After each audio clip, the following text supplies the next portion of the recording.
آپ کو معلوم ہے کہ ماہ ربیع الاول کا آغاز ہو چکا ہے۔ یہ ماہ مبارک حضور صلی اللہ علیہ وسلم کی سیرت مطہرہ سے ایک بڑا گہرا تعلق رکھتا ہے۔ حضور کی ولادت باسعادت بھی اسی ماہ مبارک میں ہوئی، اگرچہ تاریخ کے بارے میں اختلاف ہے۔ حضور کا انتقال بھی اس ماہ مبارک میں ہوا، اور وہ متفق علیہ تاریخ ہے 12 ربیع الاول اصل میں حضور کا یوم وفات ہے،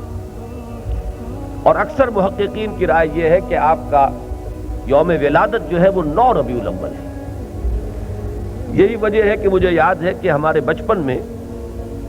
اس دن کو جو لوگ کچھ تھوڑا بہت مناتے بھی تھے تو 12 وفات کے نام سے در حقیقت یہ نام یاد کیا جاتا تھا۔ حضور صلی اللہ علیہ وسلم کی وفات کا دن ہے، کچھ کھانا پکا کر کچھ غریبوں کو مساکین کو کھلانا، یہ در حقیقت چیز تھی کہ جو اب ہوتے ہوتے اس نے بہت ہی ایک دوسری صورت اختیار کر لی ہے۔ اب یہ ایک جشن بن گیا ہے اور ایک عید کا سا سما، بلکہ واقعہ یہ ہے کہ جو اصل 2 عیدیں ہیں وہ کہیں پیچھے چلی گئی ہیں، اور یہ جو 2 عیدیں ہم نے ایجاد کی ہیں، ایک عید میلاد النبی اور ایک عید استقلال، اگر ہم جائزہ لیں تو شاید یہ 2 جو ہے یہ زیادہ فور گراؤنڈ میں آ چکی ہیں۔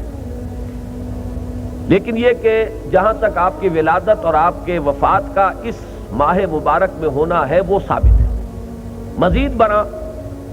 حضور کا ورود مدینہ منورہ میں بھی ماہ ربیع الاول میں ہوا ہے۔ اس پہلو سے اگر اس ماہ مبارک میں ہم سیرت النبی کے مطالعے کا ایک خاص موضوع رکھیں، کسی تاریخ کے تعین کے بغیر اس مہینے کی مناسبت سے سیرت مطہرہ پر گفتگویں ہوں، غور و فکر ہو، اور اس میں بھی عملی پہلو سامنے ہو، اتباع کا جذبہ ہو، سمجھنا سمجھانا اس لیے ہو کہ اس پر عمل کرنا ہے، تو یقیناً یہ چیز ہمارے لیے بہت مفید ہوگی اور ہمارے بہت سے امراض کا شاید اس سے مداوع ہو سکے۔